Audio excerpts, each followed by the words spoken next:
Assalamualaikum Pak Rusman. Waalaikumsalam warahmatullahi wabarakatuh.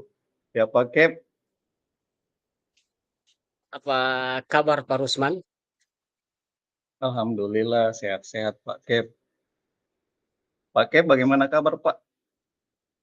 Alhamdulillah baik Pak Rusman. Eh, Pak Rusman, saya ingin eh, merefleksi hasil observasi kita. Jadi di antara standar proses pembelajaran yang kita miliki, bagian mana yang menurut Pak Rusman penting atau perlu ditingkatkan atau yang perlu dikembangkan? Ya Pak Kep, menurut saya Pak Kep, saya itu ingin mengembangkan bagaimana saya bisa memenuhi kebutuhan belajar murid-murid saya yang berbeda-beda Pak. Karena di kelas itu saya punya murid itu jumlahnya 17 siswa Pak. Jadi ada beberapa karakter yang berbeda Pak. Oh, jadi Pak Rusman ingin mengembangkan bagaimana Pak Rusman bisa memenuhi kebutuhan belajar murid-murid Pak Rusman yang berbeda-beda. Apa indikator dari Pak Rusman yang sudah bisa memenuhi kebutuhan belajar murid-murid yang berbeda tersebut? Iya Pak, indikatornya itu menurut saya Pak, semua murid saya bisa memahami konsep yang saya ajarkan dengan lebih mudah.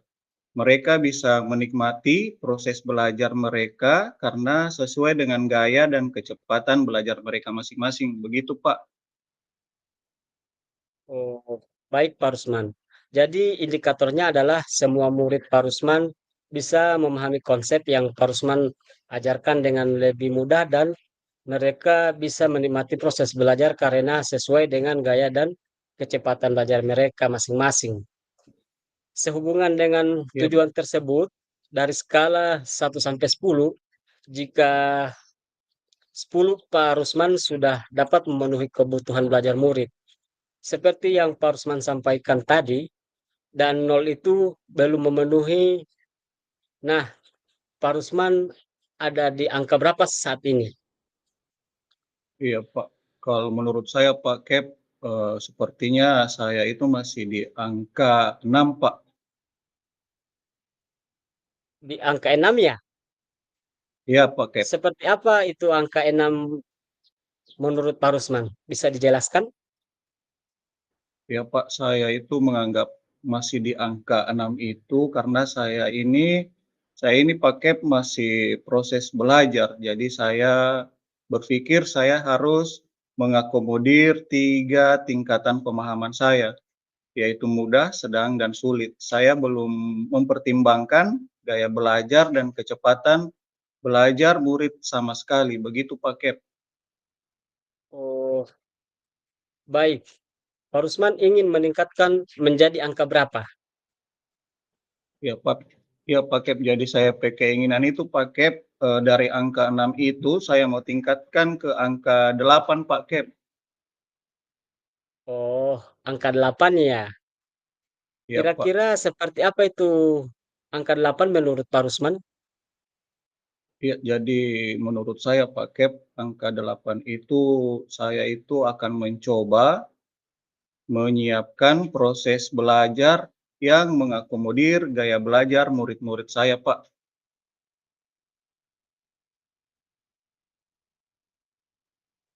Begitu Pak Kep. Untuk bisa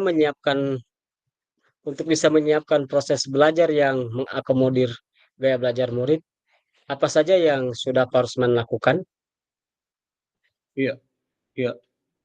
Begini Pak Kep, saya itu baru mengakomodir 3 tingkatan pemahaman, mudah, sedang, dan sulit.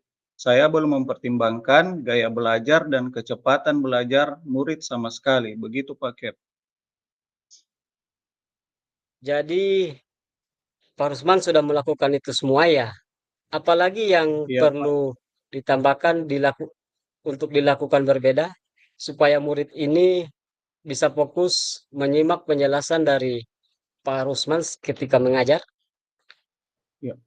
Selain menyiapkan proses belajar Pak Kep, saya juga itu mengakomodir gaya belajar murid-murid. Saya akan melakukan, asesmen awal terlebih dahulu untuk mengetahui gaya belajar murid saya, Pak Kep, begitu, Pak. Oh, jadi seperti itu ya.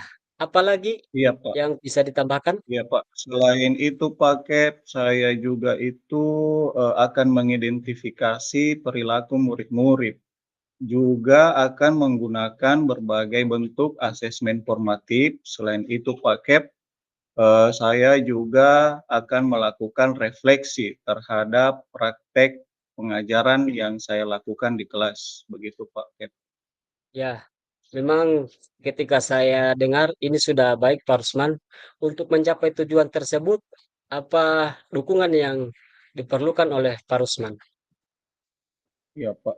Jadi dukungan yang saya butuhkan, Pak Kep, salah satunya adalah kolaborasi dari Bapak atau rekan sejawat, kemudian ya dari Bapak sendiri sebagai kepala sekolah saya, kemudian, dari rekan sejawat, Pak Kep.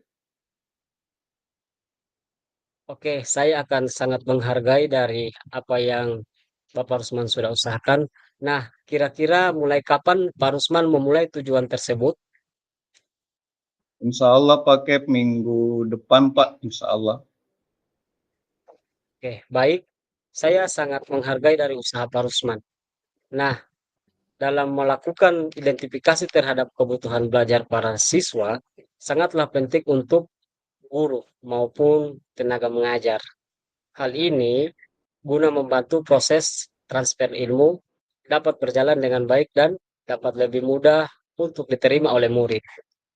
Dengan mengidentifikasi kebutuhan belajar siswa, maka kita sebagai guru lebih mudah dalam menentukan metode ajar yang akan kita lakukan. Maka dari itu, alangkah baiknya para pendidik atau parusman lebih memperhatikan cara apa yang perlu dilakukan untuk mengidentifikasi kebutuhan belajar murid sebelum proses pembelajaran. Nah, baik Pak Rusman, Bapak sudah bisa kembali melanjutkan aktivitas kegiatan Bapak. Ya, terima kasih, Pak. Terima kasih banyak, Pak Kep. Kalau begitu saya pamit dulu, Pak Kep. Ya, Pak Rusman, tetap semangat Pak Rusman. Semangat. Berhenti, berhenti merekam.